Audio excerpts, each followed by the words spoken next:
12월 23일 화요일입니다. 성탄 주간인데요. 예수님께서 오신 날을 기념하는 성탄절이 이틀 앞으로 다가왔습니다.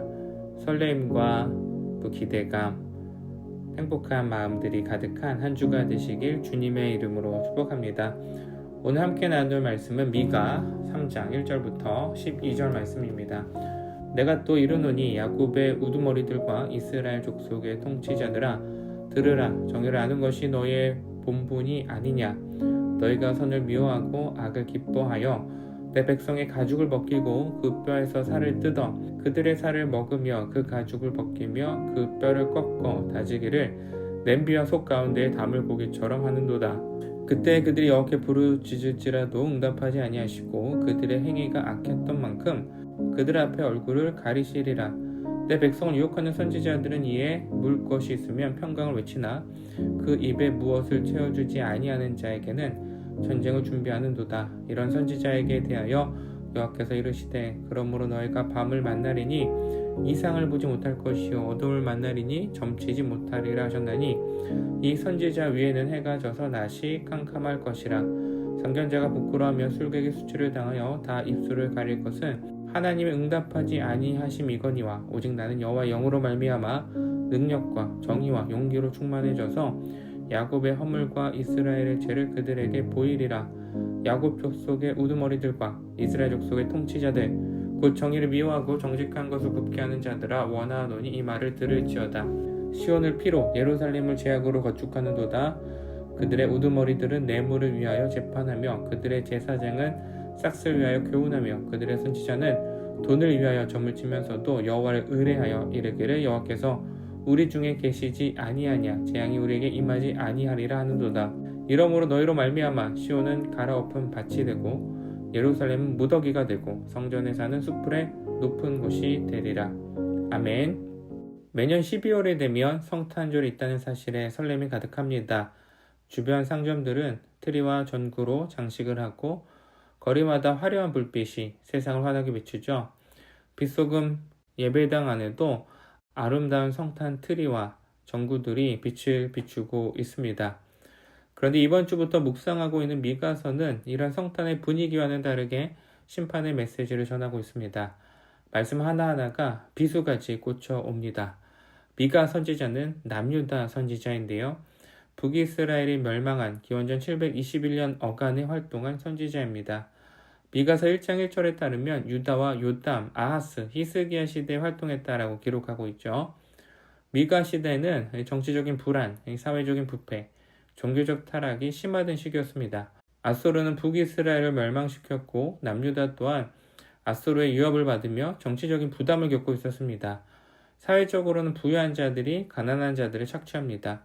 힘 없는 자들은 힘 있는 자들에게 빼앗기고 강탈당하죠. 신앙적으로는 예루살렘 성전이 있지만 온전한 제사가 드려지지 않습니다. 역대 말씀에서 살펴보았듯이 요담과 아하스 시대는 성전의 문이 닫혀 있었습니다. 이방신과 하나님을 겸하여 섬기는 산당에서 제사가 있었죠. 이런 현실 가운데 미가 선지자는 오늘 말씀에서 사회 지도자들, 선지자들, 제사장들의 행태를 고발합니다. 그리고 심판을 선포하죠. 1절에 보면 내가 또 이르노니 야곱의 우두머리들과 이스라엘 족속의 통치자들아 들으라. 정의를 아는 것이 너의 본분이 아니냐. 야곱의 우두머리들과 이스라엘 족속의 통치자들에게 말씀이 주어지죠. 남유다 지도자들인데요. 이들이 알아야 할 것은 1절 후반부에 기록되어 있듯이 정의를 아는 것입니다. 지도자들의 책임은 정의를 시행하는 것이죠. 힘이 있든 없든 공정하게 심판하는 것입니다. 그런데 이들이 선을 미워하고 악을 기뻐하죠. 백성들의 삶이 찢겨지고 또 찢겨졌습니다. 힘없는 자들이 가장 고통스러울 때가 언제일까요? 정의가 실현되지 않을 때, 억울할 때입니다. 백성들이 지도자들에게 기대하는 것은 법과 질서 안에서 공정한 심판을 받는 것이죠. 제가 처음 사역을 시작했을 때 청년들과 카페에 가는 길이었습니다.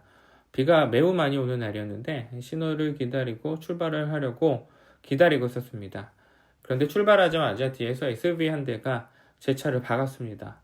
너무 놀라서 차에 내려 확인하는데 제 차를 박은 운전자 아주머니께서 뒤에서 아이들을 태운 상태에서 나오셨습니다.